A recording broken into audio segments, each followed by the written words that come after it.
Olimpiade Paris 2024 akan berakhir 4 hari lagi, namun Indonesia sejauh ini hanya mampu mengoleksi perolehan 1 medali perunggu dari cabang olahraga bulu tangkis. Mengapa paceklik medali bagi Indonesia begitu mencekik? Masih adakah asa Indonesia untuk meraih medali di Olimpiade tahun ini? Kita akan mengulasnya bersama Menteri Pemuda dan Olahraga Republik Indonesia, Aryo Bimo Nandito Aryo Tejo yang saat ini berada di Paris, Prancis. Selamat sore waktu Indonesia, Mas Menteri. Selamat sore. Mas Menteri, cabang olahraga yang digadang-gadang menyumbang emas, bulu tangkis, dan angkat besi ternyata tidak sesuai harapan. Sampai saat ini hanya 1 medali yang didapat oleh tim Indonesia. Respon Anda bagaimana, Mas Menteri?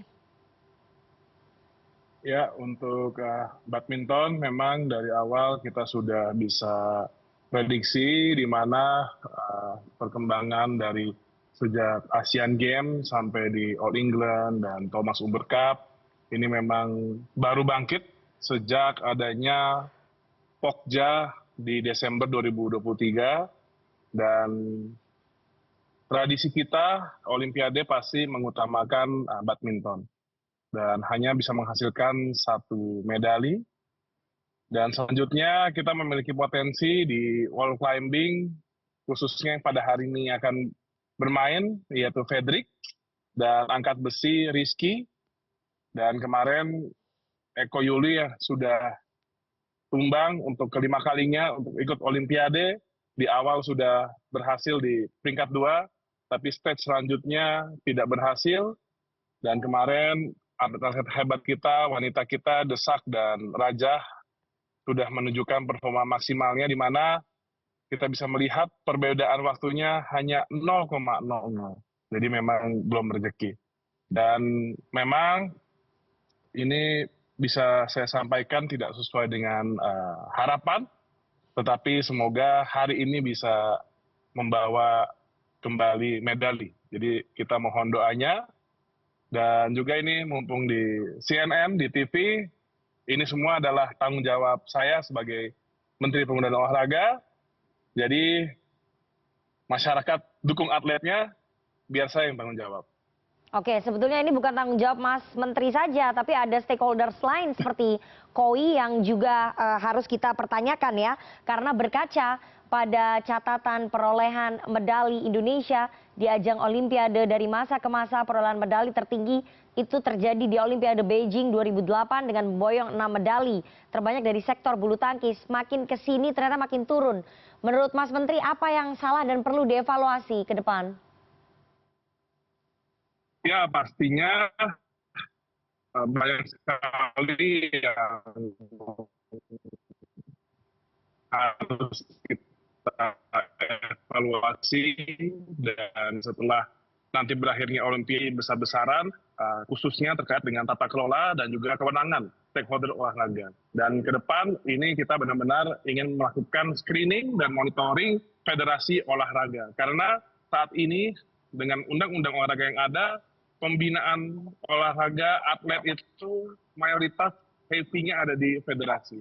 Dan ini yang akan kita coba transformasi juga bersama dengan peran KOI dan KONI akan kita dalami lagi, jajaki lagi bagaimana keefektifannya ke depan.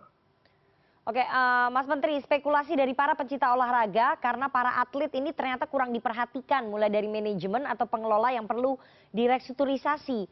Apakah Anda melihat ini memang perlu dilakukan ke depan untuk memperbaiki prestasi olahraga kita?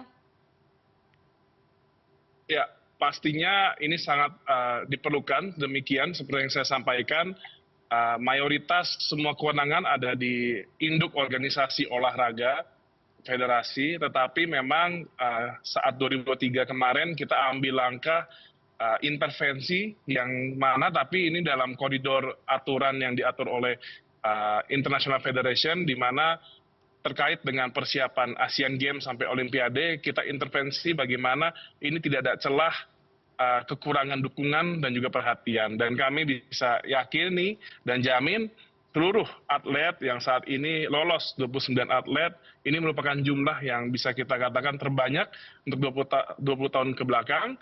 Dan kami bisa jamin semua persiapan dan juga pembinaan menuju Olimpiade ini semua sudah sesuai apa yang mereka butuhkan dan apa yang mereka ajukan.